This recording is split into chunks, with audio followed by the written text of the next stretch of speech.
The ballroom glittered. Gold light, polished floors, cameras swiveling for smiles. Strings played something forgettable while donors and executives drifted past trays of champagne. I waited near the steps to the stage, next in line to greet the man everyone treated like a weather report for the markets. He walked toward me with a showroom smile, hand extended. Halfway there, he paused. His eyes dropped to the badge at my waist, then back to my face. The smile shut like a door. "I don't shake hands with staff," he said, clear enough to be heard over the music. A small laugh broke somewhere behind him. A photographer lowered his camera. People stared at the floor as if manners lived there. For a breath, nothing moved. Then the room restarted without me. My hand fell to my side. No protest, no raised voice. Only the quiet math happening in the crowd. Placement corrected, hierarchy restored, evening back on script. Across the room, a publicist formed the word sorry without sound. A server froze with a tray held like a shield. A live stream light stayed red, catching every syllable that should have stayed unspoken. The band kept going. That's the job. Keep the party on beat even when the people are off it. I stayed where I was. "She works here?" A woman whispered. "Looks like it," a man answered, quick and confident. The CEO pivoted, shook 3 hands in a row, laughed at a joke I couldn't hear, and left me in the same cone of light, unintroduced. Quick note, if stories like this matter to you, hit subscribe to Echoes of Hope Stories HQ and drop your country in the comments. I want to know where you're watching from. I set my empty glass on the nearest table. The ring it left felt like a clock I'd ignored. An anxious assistant tried to guide me toward a side door, murmuring about flow and photo order. I thanked her and didn't move. I had walked in through the front. I wasn't leaving through the kitchen. The MC boomed into the mic, "What an incredible night," bathing the room in praise. He ran through names that carried weight here. Old families, new money, a foundation that funded sculptures no one touched. On the last card he hesitated, eyes flicking to the wings, then back to me. Curiosity thinned the distance. People were already moving on, the way they do before the bruise shows. But attention remembers. I felt it return. Quieter now. Sharper. The publicist started toward me. The server still held the tray like armor. At the center, the CEO looked pleased with the order of things. He had reminded the room who stood where. A microphone found my palm. I didn't ask for it. Someone pressed it there the way you hand over a key when the guest already knows the door. Nearby, a camera's tally light flared, and the red spark echoed in a dozen glasses. I lifted the mic a little. "Good evening," I said. My voice was steady. The band softened. The MC lowered his notes. Faces turned, not out of kindness, but curiosity. The pure currency of rooms like this. I could have explained who I was. I could have requested an apology. I chose neither. I looked at the man who refused my hand and measured the cost of letting him go home thinking nothing had happened. The stakes were simple now, invisible to everyone. I smiled, leaned into the mic, and shaped my first word like a door about to swing. And then the whole room truly listened. She had been mislabeled in a room full of power, written off in seconds as if her presence were borrowed. To the crowd, she was staff. To the man who dismissed her, she was a minor interruption on his way to more important hands. But the truth of Alyssa Monroe's life couldn't be farther from what that moment suggested. Alyssa Monroe was not someone who arrived at success through favors or inheritance. She was born in Atlanta, the daughter of a nurse who worked double shifts and a postal worker who never once called in sick. Their house was small, their street loud, but inside that home lived dignity, order, and pride. Her parents told her often that hard work was not an option, but a duty. That same sense of duty wrapped around Alyssa like armor from childhood, carrying her through classrooms where teachers underestimated her, and later into spaces where her presence alone unsettled the established order.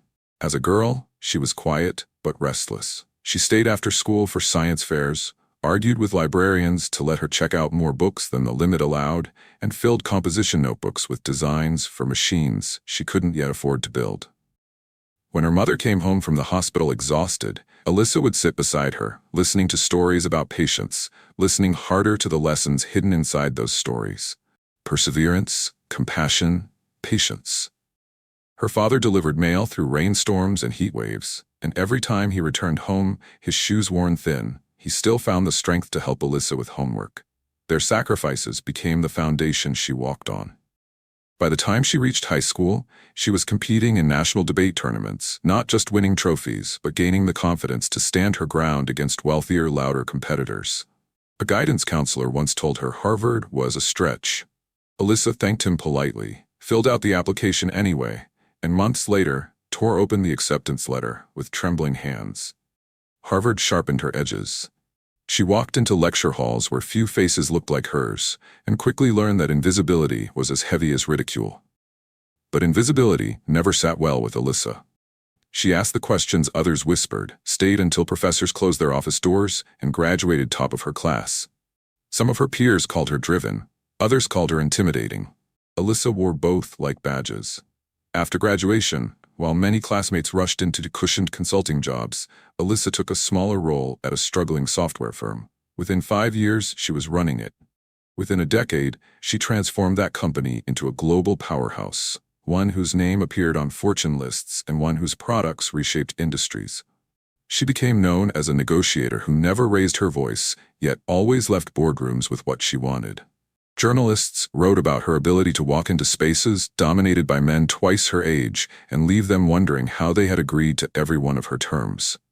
Still, the rooms she walked into did not always see her first as a CEO. They saw her skin, they saw her gender, they saw whatever stereotype was most convenient to keep her in place. Alyssa had grown used to the weight of lowered expectations, but she never carried it quietly. She chose instead to let her achievements speak louder than doubt, louder than insult. And so, on that night in the ballroom, she wasn't staff. She wasn't a bystander. She was the architect of a $12.5 billion deal that could shift entire markets. The very man who refused her hand was banking his future on her signature. The irony hung heavy, unnoticed by him, but glaring to everyone else. What he dismissed as a slight, what he believed was a throwaway comment, would become the spark that unraveled his empire. Alyssa Monroe was no ordinary guest at the gala. She was the storm in the room, standing still, waiting for the moment when silence would no longer be enough. The ballroom was dressed like a stage designed to impress. Chandeliers sparkled overhead, dripping with light that seemed to cling to the sequins and silk of gowns sweeping across the polished floor. Waiters glided between clusters of guests, trays of champagne held aloft like trophies. A line of cameras flanked the far wall, lenses blinking in steady rhythm, capturing smiles that were more rehearsed than genuine. This was not an evening built for honesty. It was built for power to display itself, polished and untouchable. The guest list read like the index of an economics textbook. Old banking families, heirs to shipping empires, investors whose names alone moved markets. They spoke in low tones, their laughter clipped and controlled, trading anecdotes about vacations on private islands or art they had just secured at auctions. At the corners of the room stood journalists waiting for quotes that could anchor tomorrow's headlines. The air wasn't tense. It was smug. Confidence without challenge, as though the weight of history itself favored these men and women who had been raised to believe that privilege was their natural state. Alyssa Monroe stepped into this atmosphere with quiet certainty. She wasn't dazzled by the chandeliers or distracted by the opulence. She had attended enough of these events to know the choreography. Shake hands, smile at the right cameras, project affability while listening for what was left unsaid. Yet this night wasn't just another gala for her calendar. This night marked the near completion of a $12.5 billion partnership between her technology company and a global conglomerate that had been courting her for nearly 2 years. This deal meant more than headlines. It was a strategic alignment that would expand into African and South American markets, regions Alyssa had championed despite skepticism from other executives. For her, the partnership symbolized access, opportunity, and the chance to write a new narrative in global commerce, one where innovation wasn't dictated solely from boardrooms in New York, London, or Zurich. She knew the magnitude of what was about to be signed. And she also knew the magnitude of her own role in orchestrating it. Around her, conversations swirled about mergers and dividends, about which corporations would weather political storms and which ones might not survive the next recession. She caught glimpses of side glances, the quick assessments that always followed her in these circles. First her complexion, then her gender, then her dress, before recognition finally reached her title. The whispers were familiar, a tired chorus she had learned to outpace through results. Her mere presence here unsettled the invisible rules of inheritance that most of the guests took for granted. Still, she had walked into the room prepared to treat it as a celebration. Months of negotiations had come to a head. Her team had sacrificed weekends and family dinners to close this, and tonight was meant to be an acknowledgement, a moment to exhale before the next climb. She had even allowed herself a flicker of pride, something she rarely indulged in public. Pride not only in the size of the deal, but in what it represented. A black woman, once doubted in classrooms and dismissed in offices, standing as the architect of one of the largest partnerships of the decade. But pride is fragile in rooms where respect is rationed. The mood shattered with a single sentence from the man whose handshake was supposed to crown the evening. He extended courtesy to everyone else, lavished praise where cameras aimed, then turned to her. His eyes narrowed, scanning her like a misplaced employee. And then came the words that sliced through silk and light alike. "I don't shake hands with staff." The music did not stop, the glasses did not shatter. Yet in the silence that followed, every chandelier seemed colder, every camera lens sharper, every laugh behind her more cutting. What had been a night of triumph became a stage for humiliation. Alyssa did not flinch, but the wound was open. And in that instant, the gala was no longer a celebration. It was the beginning of a reckoning. The line of greetings moved like a conveyor belt of power. Polished shoes stepping forward, handshakes exchanged, laughter echoing politely, cameras snapping to immortalize the parade. The billionaire CEO at the center of it all played his part with ease. His hand shot out again and again, a quick clasp, a rehearsed smile, a compliment recycled but effective. Each person basked in their moment, affirmed by the recognition of a man whose name carried weight on stock markets across continents. Then came Alyssa Monroe. She stepped forward, steady and confident, her hand extended like the others before her. For the briefest instant, it seemed he would offer her the same courtesy. His arm twitched, his palm lifted. And then it stopped. His eyes narrowed, scanning her face, then drifting to the badge clipped at her waist, her company's insignia gleaming under the lights. The faint curl of a smirk traced his lips as he dropped his arm. "I don't shake hands with staff," he said. The words sliced through the air with surgical clarity. No stumble, no hesitation, deliberate enough to sting, careless enough to reveal truth. The room stilled, conversations halted mid-sentence, glasses lingered halfway to mouths. Even the violinist faltered for half a beat before catching the rhythm again. Cameras clicked anyway, some with the reflex of professionals, others with the impulse to capture a scandal forming before their eyes. Flashes burst like tiny explosions around Alyssa. In one frame, she stood with her hand outstretched, rejected. In the next, her arm lowered slowly to her side, her face composed but unreadable.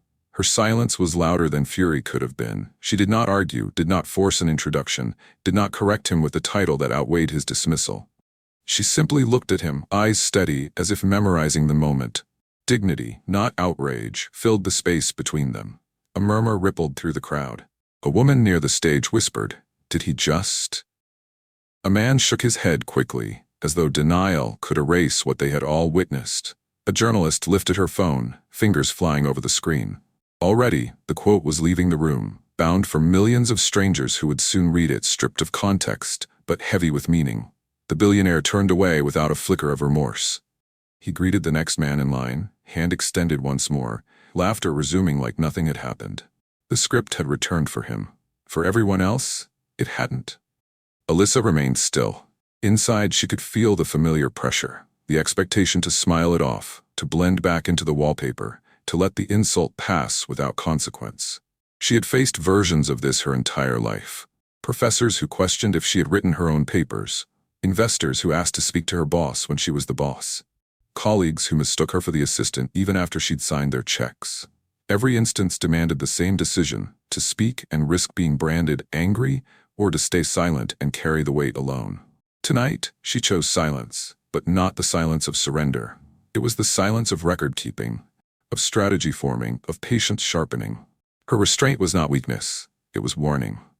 From the far corner, a flashbulb lit her face in stark relief.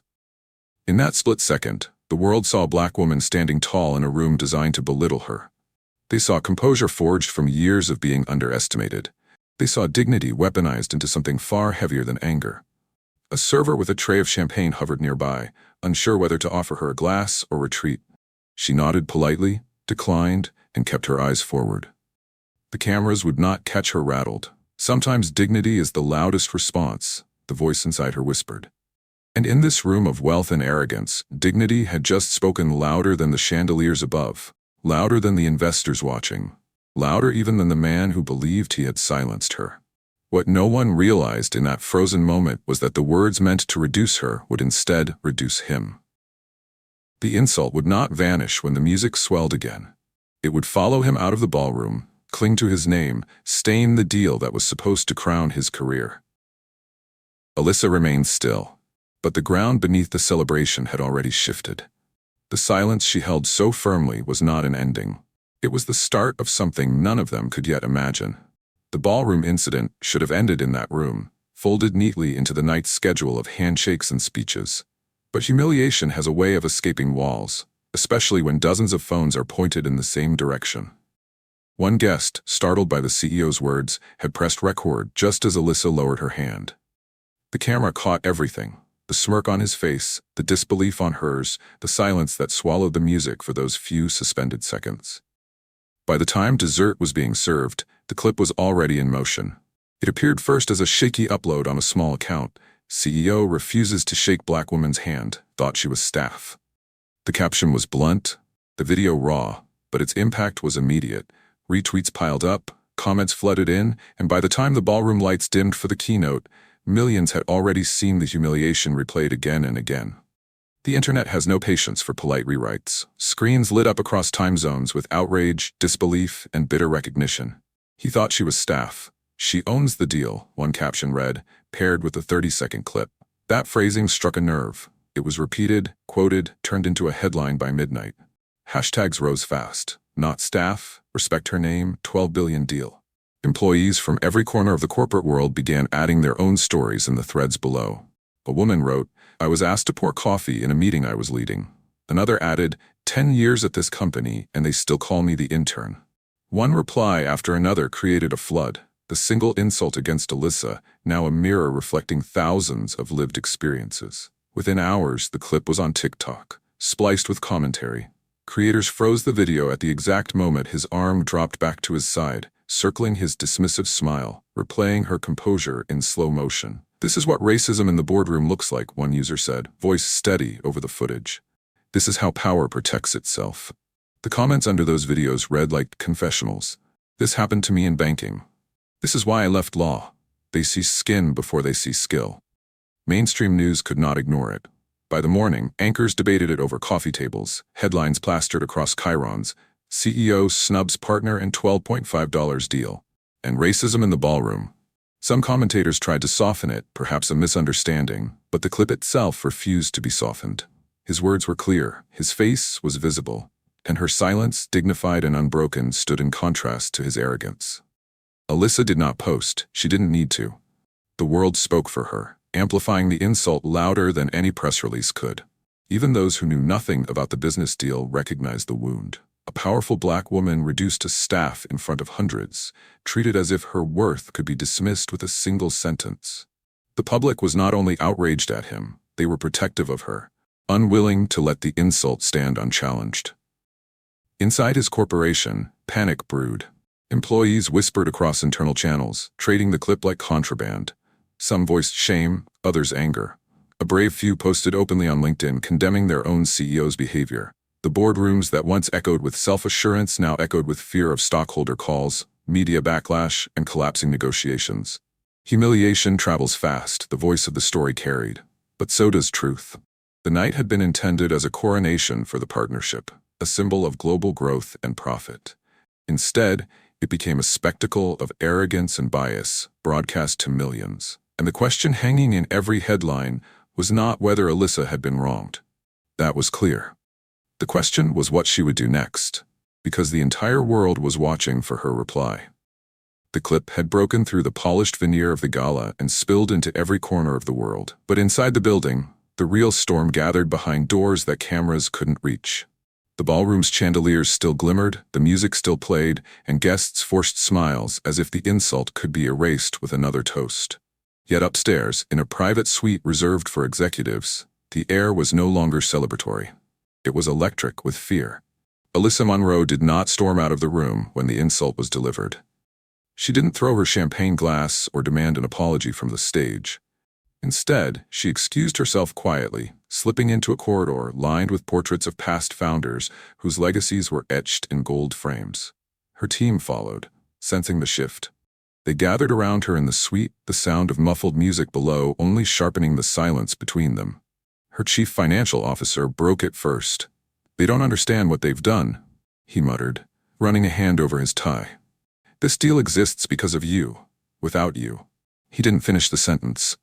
Another executive, younger, leaned against the wall with wide eyes. "It's already everywhere. People are posting it like wildfire. The board must know, if they lose you, they lose everything." Alyssa sat at the edge of a polished oak table, her posture calm, her expression unreadable. "They already lost something," she said softly. "They just don't know it yet." Downstairs, the billionaire CEO tried to press on, greeting donors, giving statements to reporters with that same showroom smile. He believed control still belonged to him, that money erased consequence. But in the suite above, Alyssa's presence was redefining the terms. Analysts in New York and London were already on late-night calls, their voices tight. "Do you realize who she is?" one asked. "This isn't a minor partner. She's the architect of the technology driving this merger. You insult her, the foundation cracks." Another answered with grim certainty. "If she walks, the deal collapses." Period. Her team members knew it too. They had seen her build empires from almost nothing, negotiate with titans who underestimated her, win battles without ever raising her voice. Tonight was different, though. This wasn't just about business. This was about respect, and respect withheld in front of the world. One advisor urged caution. "We could demand a public apology, a correction, leverage it to get even better terms." But Alyssa shook her head. "You can't negotiate dignity," she replied. "It isn't a clause you add to a contract. It's either present at the table or the table isn't worth sitting at." The room fell silent again. Her words had the weight of finality. Yet no one doubted her resolve. They had witnessed her turn dismissals into dominance before, but this time something in her tone was colder, more absolute. Outside that room, the gala's PR team scrambled. Emails pinged back and forth. Should they issue a clarification? Could they frame it as a misunderstanding? But the clip was too clear, the words too sharp. No amount of spin could erase the smirk, the condescension, the arrogance. Alyssa rose from the table, smoothed the front of her gown, and looked at each member of her team. "Get some rest," she told them. "Tomorrow changes everything."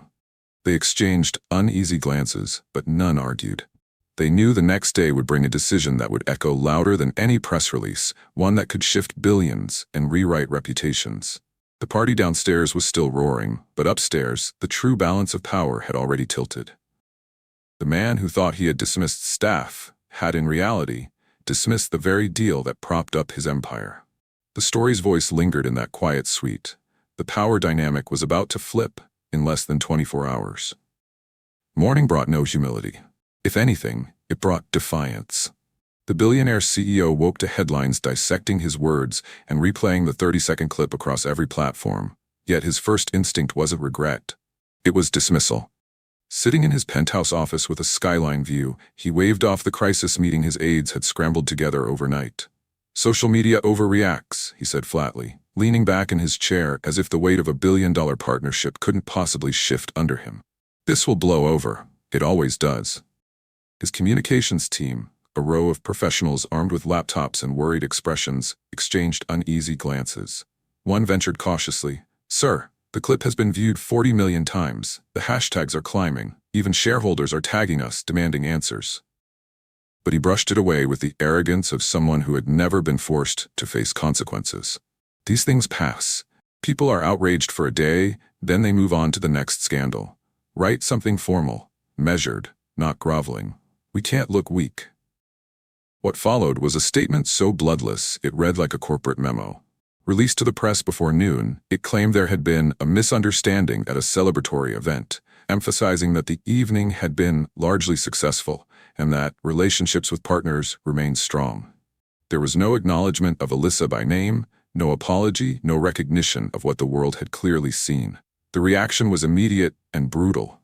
Commentators on news networks called it tone deaf. Social media branded it worse, a cover-up cloaked in corporate language. The clip was reposted side by side with the statement, the contrast damning. On one side, his smirk and the words, "I don't shake hands with staff." On the other, the sterile response, denying the insult while proving it in every sentence. Inside his own corporation, employees read the statement with disbelief. Some whispered in private chats that leadership had lost touch with reality. Others were angry, ashamed that their company's name was now trending for all the wrong reasons. One longtime manager typed in frustration to a colleague, "We had a chance to own this, to at least show some respect. Instead, we buried our heads in the sand." Meanwhile, Alyssa remained silent. Her silence wasn't weakness, it was strategy. While he doubled down, pretending the storm was just noise, she was weighing her next move. Each hour that passed without her response only tightened the focus on him, and he couldn't see it. Maya's narration pressed the truth into focus. It wasn't just arrogance, it was blindness. He believed wealth insulated him, that his words could be erased by money and time. What he didn't understand was that respect can't be bought back once it's thrown away. The markets reflected the unease. Stocks dipped slightly after the statement, analysts noting reputational risk in their assessments. For an empire that thrived on public trust, even a small tremor was a warning of greater collapse ahead. Still, he dismissed it. Temporary, he told his board. Investors care about numbers, not noise. But the board wasn't convinced. Behind polite nods, they were already asking the question no one dared speak aloud in the meeting. If Alyssa walks, what are we left with? The irony was heavy. The man who refused a handshake now found himself with no grasp on reality. The world had shifted under his feet, yet he stood unmoved, certain that power was still his. For Alyssa, the insult was never just about her. It was about every person who had ever been reduced, dismissed, erased in rooms like these. And as the CEO doubled down, she understood that the decision was no longer whether to respond, but how to respond in a way that no one could ignore. The morning after the gala, Alyssa sat alone in her office overlooking the city. The skyline stretched out before her, glass towers glinting in the sun, but her gaze wasn't on the view. Her phone buzzed non-stop. Texts from allies, calls from journalists, notifications from social media exploding with her name. Yet she ignored it all. For the first time in months, she allowed herself to sit still and breathe. The insult replayed in her mind, not because she wanted to dwell on it, but because it had been the final confirmation of something she had long known. Success never erased perception. No matter how many contracts she signed, no matter how many markets she opened, there would always be rooms where her skin color spoke louder than her title. Alyssa thought of the classrooms where teachers assumed she hadn't written her own essays. The internships where supervisors asked her to fetch coffee when she was the only one who had passed the advanced coding exam. The early investor meetings where men with half her knowledge patted her shoulder and told her to be patient. Each moment had demanded silence in exchange for survival. She had learned to swallow humiliation and let her work speak for her. But silence had its cost. It left wounds unspoken, dignity deferred. Now, with the world watching, she felt the weight of responsibility pressing down. This wasn't just about her anymore. It was about every young black woman entering a boardroom for the first time. It was about the employees sending her messages overnight, sharing their own stories of being mistaken for assistants, janitors, or interns when they were in fact managers, directors, leaders. If she stayed quiet again, what would she be telling them? That money was worth more than respect? That the insult could be bought off with another press release? Her assistant knocked lightly and left a folder on the table. Reports from analysts warning of reputational damage, drafts of potential statements her PR team suggested she release. Alyssa flipped through the pages, reading phrases like misunderstanding and renewed commitment to diversity. Each word rang hollow. None addressed what really happened. None captured the truth that had been broadcast in the billionaire's own voice. She closed the folder. This wasn't about rephrasing. It wasn't about salvaging optics. It was about drawing a line. Her reflection in the window looked back at her, calm, unwavering. She remembered her mother's words from years ago, spoken after a nurse supervisor had tried to take credit for her mother's work. If you let people shrink you once, they'll keep doing it. Don't ever give them permission. That memory steadied her. Alyssa stood, walked to her desk, and opened her laptop. The decision came not as an outburst, but as clarity, clean, and sharp. She typed a message to her board and legal team. She was terminating the partnership. The $12.5 billion deal would not move forward. Her hand hovered for a moment before she pressed send, not from doubt but from awareness of the magnitude. Billions were at stake. Entire markets would shift, but so would something greater, the standard of what respect was worth. She leaned back, exhaled, and allowed the silence in the room to settle into certainty. This was not retreat. It was refusal. A refusal to trade dignity for profit. She didn't raise her voice, the narration carried. She raised the stakes. By the time the boardrooms overseas woke to the news, the announcement would hit harder than any press conference. The man who thought he had dismissed staff would discover he had dismissed the very foundation of his empire. And Alyssa Monroe, by choosing to walk away, was about to show the world what true power looked like. The announcement landed like a thunderclap. By mid-morning, Alyssa's legal team confirmed the paperwork had been filed. The $12.5 billion partnership was officially off the table. No leaks, no speculation, it was fact. The press release carried her name at the bottom, her signature authority unmistakable. The language was brief but decisive. Effective immediately, Monroe Technologies will not be moving forward with the proposed partnership due to irreconcilable differences in values and vision. The moment the statement hit the wires, markets trembled. Traders in New York, London, and Hong Kong scrambled, phones ringing off the hook, screens flashing red. Shares of the conglomerate tied to the deal dipped sharply within the first hour of trading. Investors, blindsided, demanded emergency calls with the board. To them, $12 billion wasn't just numbers, it was expansion, leverage, dominance. Now it was gone, evaporated in a single decision. Reporters swarmed the headquarters of both companies. Outside Alyssa's offices, cameras crowded the sidewalk, journalists shouting questions into the air. Is this because of the gala? Did the CEO's remarks kill the deal? Will Monroe Technologies seek other partners? Security ushered staff through side doors as flashes sparked relentlessly. Inside, Alyssa's team moved with quiet focus. There was no panic. Her decision had been deliberate, and every person in her inner circle understood its weight. Still, the enormity of the backlash unfolding was hard to ignore. News anchors dissected her statement in real time, splitting screens between market charts and the viral clip from the gala. Commentators framed it in stark terms. One handshake denied, 12 billion vanished.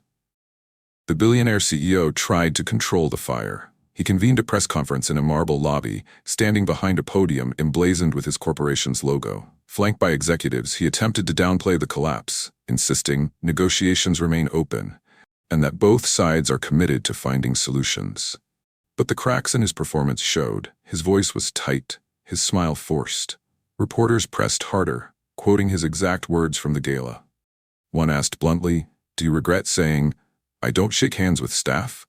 He dodged the question, muttering about context. The clip played behind him on giant screens in the newsrooms broadcasting his denial. The contrast was devastating. Shareholders were unforgiving. A leaked recording from an emergency call revealed their fury. "You cost us billions because you couldn't show basic respect," one voice seethed. Another shouted, "We built our strategy around this merger, and now we're exposed." The board, cornered, issued its own statement hours later, distancing itself from his comments, but stopping short of addressing Alyssa directly. Public opinion, however, was firmly on her side. Social media erupted in celebration of her decision. Posts praised her refusal to compromise dignity for profit. One viral tweet read, "She walked away from $12 billion to prove a point. Respect isn't negotiable."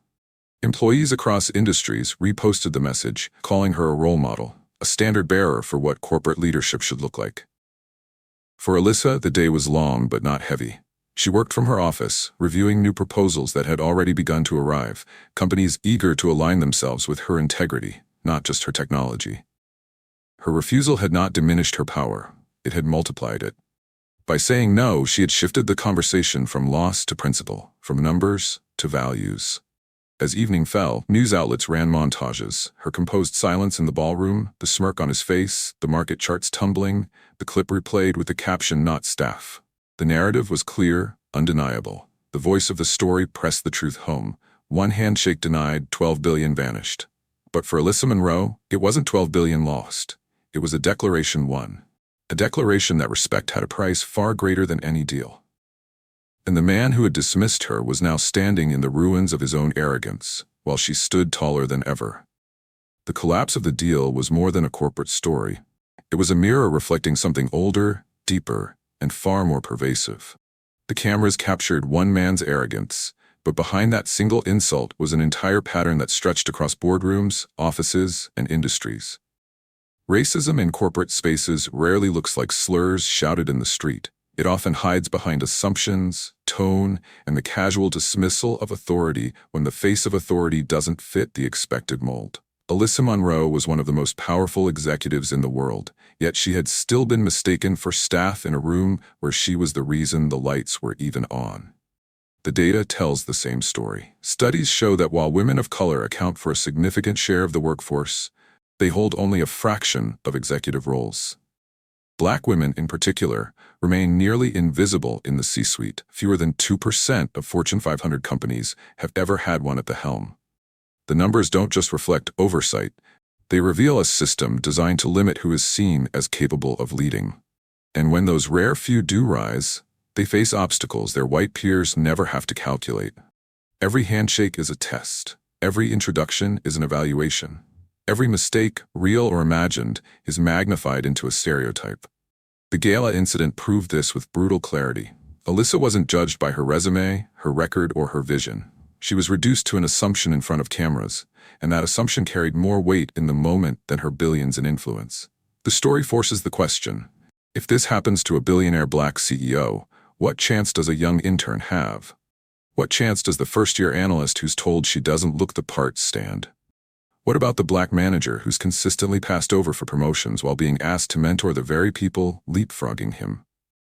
If success at the highest level cannot shield someone from prejudice, then the system itself is the problem, not the individual.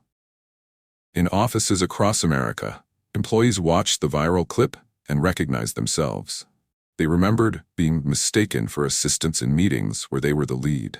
They remembered clients deferring questions to white colleagues with less experience. They remembered being asked to prove again and again credentials they had already earned. Alyssa's humiliation became theirs, broadcast on a global stage, but so did her response. By walking away, she had shown a path that didn't bend to insult. This wasn't just about corporate contracts. It was about dignity in spaces that pretend meritocracy rules while quietly protecting privilege. It was about how racism adapts, shifting from exclusion at the door to disrespect at the table. And it was about how silence, long demanded from those who endure it, is no longer the only option. For every young professional watching, the message cut clear: your worth is not defined by the bias of others. For corporations, the warning was even sharper. Arrogance is expensive, and disrespect can destroy deals faster than markets can recover. The gala incident became more than a headline. It became a symbol. It revealed not just one man's blindness, but an entire culture that still doubts, still diminishes, still refuses to see black leadership for what it is: essential, capable, undeniable.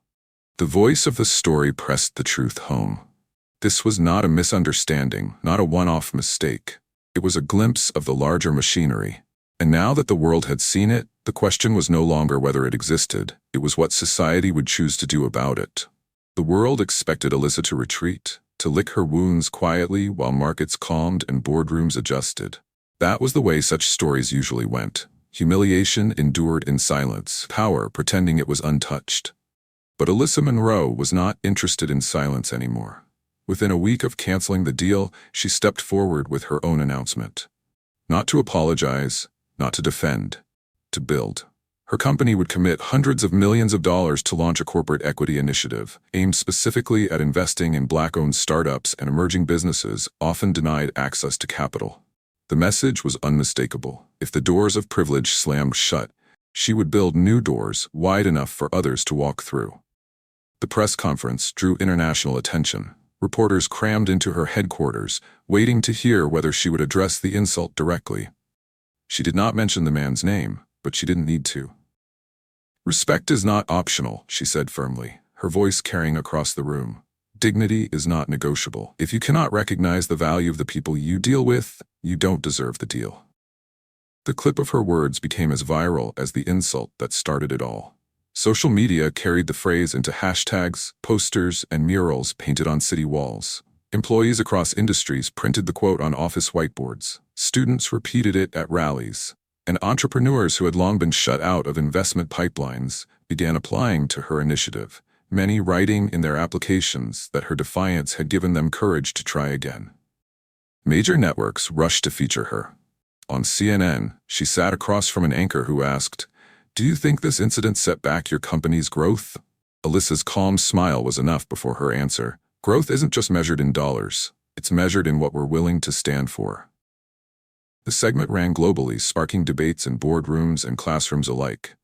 She also took to the page, publishing an op-ed in one of the country's leading financial papers. In it, she laid bare what many preferred to keep hidden: the daily indignities endured by Black professionals, the cost of silence, and the necessity of demanding respect at every level of business. "There will always be those who confuse wealth with worth," she wrote. "But our worth is not given, it's inherent. And when you mistake it, you don't just offend one person.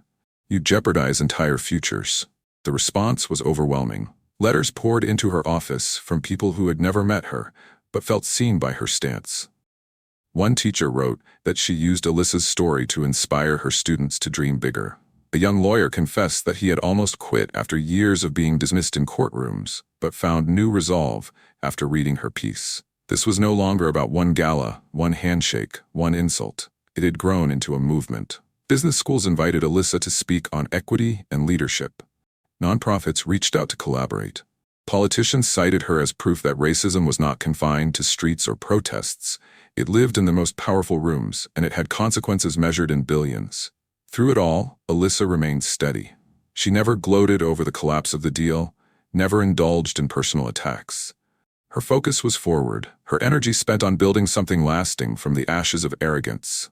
Where the billionaire had tried to belittle her, she had transformed the slight into a platform. Her voice carried further than his ever could, not because of volume, but because of truth. The insult was unforgettable, yes, but so was her response. She had turned humiliation into hope, and hope into action. And that action, multiplied by the thousands who followed her lead, was beginning to reshape the landscape of corporate power itself. The story did not end with Alyssa's decision, or even with her bold new initiative. It lived on in the voices of people who had been watching closely, voices that carried her defiance into their own lives. Letters, emails, and comments flooded in from every direction, each one weaving her moment of composure into the lived experience of thousands who had felt the sting of dismissal in quieter ways. One letter began simply, "I saw myself in her silence."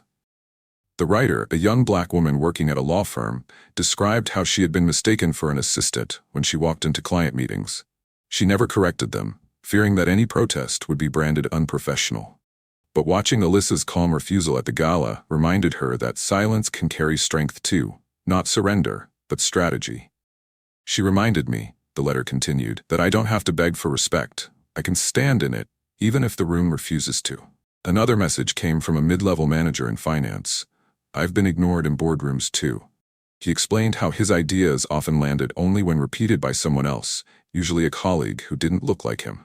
Seeing Alyssa walk away from $12 billion gave him courage to confront his company's leadership, to demand recognition not only for himself, but for the younger employees who looked up to him. "It wasn't just her win," he wrote, "it felt like ours." Comments under the viral clip told the same story. A woman shared, "This happened to me last year. I presented a proposal, and the client shook the hand of the man sitting next to me and congratulated him. He hadn't even spoken." Another wrote, "Every time I dress down, security assumes I don't belong in my own building." Watching Alyssa reminded me why representation matters. The reflections came not only from professionals, but from students, artists, service workers, people across industries who recognize the universal thread of being dismissed before being seen. One college student commented, "I'm studying business, and I've already felt professors doubt me before I open my mouth. Alyssa showed me that even at the highest level, these doubts follow us. But she also showed me how to stand taller anyway." Even allies chimed in. A white executive admitted in a LinkedIn post that he had witnessed similar behavior at his own firm and had stayed quiet to protect his standing. "Her decision made me realize silence isn't neutral," he wrote. "It protects the wrong side. I won't be silent again." The responses revealed the true reach of Alyssa's moment. What was dismissed as a minor slight by the man who caused it had rippled into a global reckoning. People were not just sympathizing with her, they were aligning themselves with her courage. And it wasn't just about corporate spaces. In one email, a mother wrote, "My daughter watched the news with me. She asked, 'Why did he say that to her?' I told her because some people still refuse to see our worth. But then I showed her Alyssa's speech on CNN. My daughter smiled and said, 'I want to be like her. Thank you for giving my child a hero she can see.'" These voices transformed the humiliation into something larger than a scandal. They turned it into testimony, a collective story about resilience and dignity in the face of prejudice. The narration carried the lesson forward. The moment was not just Alyssa's to bear, nor was it hers alone to redeem. It belonged to everyone who had ever been diminished, ignored, or overlooked. And through her response, those people now had language for their own experiences and a model for refusing to shrink. The story had become theirs, and in sharing it, they made sure it would never be forgotten. The echoes of that night never faded. The gala was supposed to be remembered for the signing of a historic partnership, a glittering photo opportunity framed by chandeliers and champagne. Instead, it was remembered for a sentence that revealed everything about arrogance, entitlement, and blindness in the highest echelons of power. He thought she was staff. She was the storm. Those words became the shorthand for the entire incident, a line repeated in headlines, on protest signs, and in classrooms where professors explained how one moment can expose decades of systemic bias. The man who had smirked as he dismissed Alyssa Monroe could not have imagined that his carelessness would ripple so far. Yet ripple it did, leaving him scrambling, while the woman he tried to reduce stood taller than ever. The loss of $12 billion was measurable, a wound easily charted on stock indexes and investor calls. But the greater loss could not be graphed. It was reputational, moral, and permanent.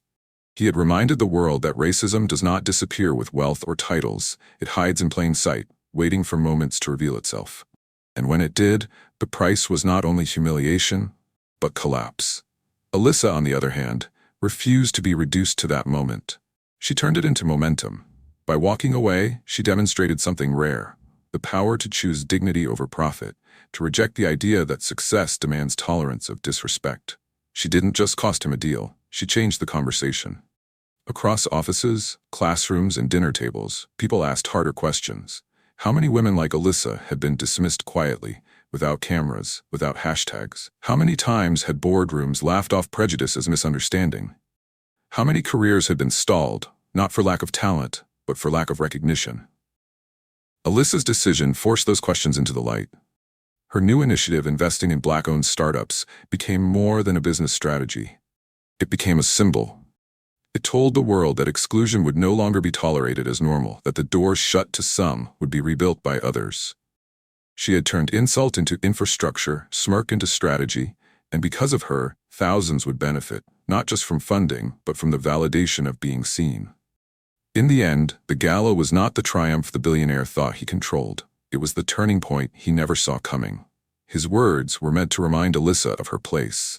Instead, they reminded the world of hers, and it was far above his reach.